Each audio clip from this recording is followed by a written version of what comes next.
જય માતાજી મિત્રો, શારદીય નવરાત્રિની આપને શુભકામનાઓ સાથે હું આજે એક વાત લઈને આવ્યો છું કે સદાયને માટે કોઈ વ્યક્તિ હોય, કોઈ વસ્તુ હોય, કોઈ મિત્ર હોય કે કોઈ પણ હોય તો એ સદાયને માટે આપણી સાથે રહેતા નથી. તો જે છે સાથે છે તો એનો આપણે એવો આનંદ માણીએ અને એમની સાથેનો સમય દિવ્ય રીતે વિતાવીએ.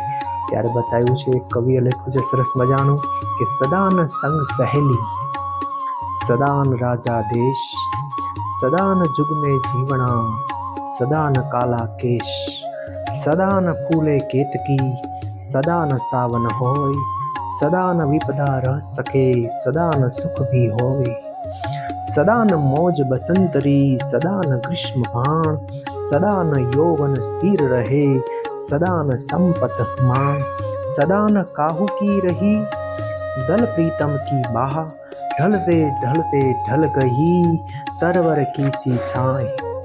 એ માટે અહીંયા સરસ મજાનો એવા કવિએ લખ્યું છે કે સદાયના માટે આપણે કોઈ સંગ હોય એ પણ સદાય નથી રહેતો. આપણો રાજા છે, દેશ છે, એ પણ નથી રહી શકતો. સદાન જુગને જીવણા, ત્યારે સદાને માટે કાળા કેશ નથી રહેતા.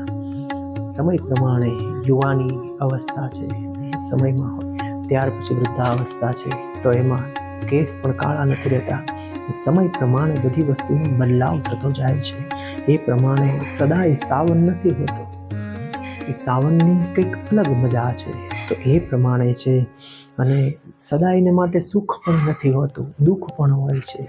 સુખ દુઃખ બે ભાગ છે. પ્રમાણે સદાયને માટે સુખ નથી હોતું, સુખનો પણ સમય હોય છે અને દુઃખનો પણ સમય હોય છે. એ માટે સદાયને માટે જે કૃપા ભગરમેશ્વરીની છે એવા જગદંબિકાને ભજતા રહેવું, મા કુલદેવીની કૃપા સદાય પ્રાપ્ત કરતા રહેવું અને માની આરાધના કરતા રહેવું. બસ સાચું જો પરમેશ્વરીની આરાધના કરશું તો જ એ કામમાં આવશે, બાકી બીજું કાંઈ કામમાં આવતું નથી.